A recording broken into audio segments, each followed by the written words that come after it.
The Ideal of Human Unity, Chapter 1. The Turn Towards Unity, Its Necessity and Dangers. The surfaces of life are easy to understand. Their laws, characteristic movements, practical utilities are ready to our hand, and we can seize on them and turn them to account with a sufficient facility and rapidity. But they do not carry us very far. They suffice for an active, superficial life from day to day, but they do not solve the great problems of existence.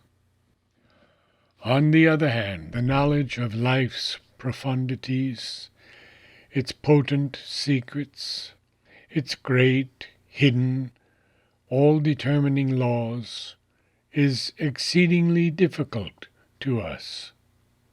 We have found no plummet that can fathom these depths. They seem to us a vague, indeterminate movement, a profound obscurity from which the mind recoils, willing to play with the fret and foam and facile radiances of the surface. Yet it is these depths and their unseen forces that we ought to know if we would understand existence. On the surface, we get only nature's secondary rules and practical bylaws, which help us to tide over the difficulties of the moment and to organize empirically, without understanding them, her continual transitions. Nothing is more obscure to humanity, or less seized by its understanding, whether in the power that moves it or the sense of the aim towards which it moves, than its own communal and collective life. Sociology does not help us, for it only gives us the general story of the past and the external conditions under which communities have survived. History teaches us nothing. It is a confused torrent of events and personalities, or a kaleidoscope of changing institutions. We do not seize the real sense of all this change and this continual streaming forward of human life in the channels of time. What we do seize are current or recurrent phenomena, facile generalizations, partial ideas. We talk of democracy, aristocracy, and autocracy, collectivism and individualism, imperialism and nationalism, the state and the commune, capitalism and labor. We advance hasty generalizations and make absolute systems which are positively announced today, only to be abandoned perforce tomorrow. We espouse causes and ardent enthusiasms whose triumph turns to an early disillusionment, and then forsake them for others, perhaps for those that we have taken so much trouble to destroy. For a whole century, mankind thirsts and battles after liberty, and earns it with a bitter expense of toil, tears, and blood. The century that enjoys, without having fought for it, turns away as from a puerile illusion, and is ready to renounce the depreciated gain as the price of some new good. All this happens because our whole thought and action with regard to our collective life is shallow and empirical. It does not seek for it. It does not base itself on a firm, profound, and complete knowledge. The moral is not the vanity of human life, of its ardors and enthusiasms, and of the ideals it pursues, but the necessity of a wiser, larger, more patient search after its true law and aim. Today, the ideal of human unity is more or less vaguely making its way to the front of our consciousness.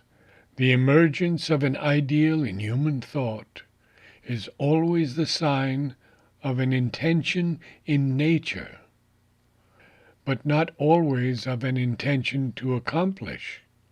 Sometimes it indicates only an attempt which is predestined to temporary failure. For nature is slow and patient in her methods. She takes up ideas and half carries them out, then drops them by the wayside, to resume them in some future era with a better combination. She tempts humanity, her thinking instrument, and tests how far it is ready for the harmony she has imagined. She allows and incites man to attempt and fail, so that he may learn and succeed better another time. Still, the ideal, having once made its way to the front of thought, must certainly be attempted, and this ideal of human unity is likely to figure largely among the determining forces of the future, for the intellectual and material circumstances of the age have prepared and almost impose it, especially the scientific discoveries, which have made our earth so small that its vastest kingdoms seem now no more than the provinces of a single country. But this very commodity of the material circumstances may bring about the failure of the ideal, for when material circumstances favor a great change, but the heart and mind of the race are not really ready, especially the heart, failure may be predicted, unless indeed men are wise in time and accept the inner change along with the external readjustment. But at present the human intellect has been so much mechanized by physical science that it is likely to attempt the revolution it is beginning to envisage principally or solely through mechanical means, through social and political adjustments.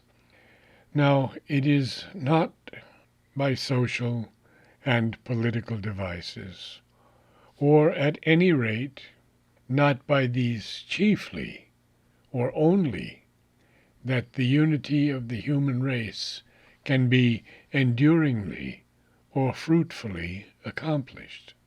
It must be remembered that a greater social or political unity is not necessarily a boon in itself. It is only worth pursuing in so far as it provides a means and a framework for a better, richer, more happy and puissant individual and collective life. But hitherto the experience of mankind has not favored the view that huge aggregations, closely united and strictly organized, are favorable to a rich and puissant human life. It would seem rather that collective life is more at ease with itself, more genial, varied, fruitful, when it can concentrate itself in small spaces and simpler organisms. If we consider the past of humanity, so far as it is known to us, we find that the interesting periods of human life, the scenes in which it has been most richly lived, and has left behind it the most precious fruits, were precisely those ages and countries in which humanity was able to organize itself in little independent centers, acting intimately upon each other, but not fused into a single unity. Modern Europe owes 2/3 of its civilization to three such supreme moments of human history: the religious life of the congeries of tribes, which called itself Israel, and subsequently of the little nation of the Jews, the many-sided life of the small Greek city-states, the similar, though more restricted, artistic and intellectual life of medieval Italy. Nor was any age in Asia so rich in energy, so well worth living in, so productive of the best and most enduring fruits, as that heroic period of India, when she was divided into small kingdoms, many of them no larger than a modern district. Her most wonderful activities, her most vigorous and enduring work, that which, if we had to make a choice, we should keep at the sacrifice of all else, belonged to that period. The second best came afterwards in larger, but still comparatively small nations and kingdoms, like those of the Pallavas, Chalukyas, Pandyas, Cholas, and Cheras. In comparison, she received little from the greater empires that rose and fell within her borders, the Mughal, the Gupta, or the Maurya. Little indeed, except political and administrative organization, some fine art and literature, and a certain amount of lasting work in other kinds, not always of the best quality. Their impulse was rather towards elaborate organization than original, stimulating, and creative. Nevertheless, in this regime of the small city-state, or of regional cultures, there was always a defect which compelled a tendency towards large organizations. The defect was a characteristic of impermanence, often of disorder, especially of defenselessness against the onslaught of larger organizations, even of an insufficient capacity for widespread material well-being. Therefore, this earlier form of collective life tended to disappear and give place to the organization of nations, kingdoms, and empires. And here we notice first that it is the groupments of smaller nations which have had the most intense life, and not the huge states and colossal empires. Collective life diffusing itself in too vast spaces seems to lose intensity and productiveness. Europe has lived in England, France, the Netherlands, Spain, Italy, the small states of Germany. All her later civilization and progress evolved itself there, not in the huge mass of the Holy Roman or the Russian Empire. We see a similar phenomenon in the social and political field when we compare the intense life and activity of Europe in its many nations acting richly upon each other, rapidly progressing by quick, creative steps, and sometimes by bounds, with the great masses of Asia, her long periods of immobility, in which wars and revolutions seem to be small, temporary, and usually unproductive episodes. Her centuries of religious, philosophic, and artistic reveries, her tendency towards an increasing isolation, and a final stagnancy of the outward life. Secondly, we note that in this organization of nations and kingdoms, those which have had the most vigorous life have gained it by a sort of artificial concentration of the vitality into some head, center, or capital, London, Paris, Rome.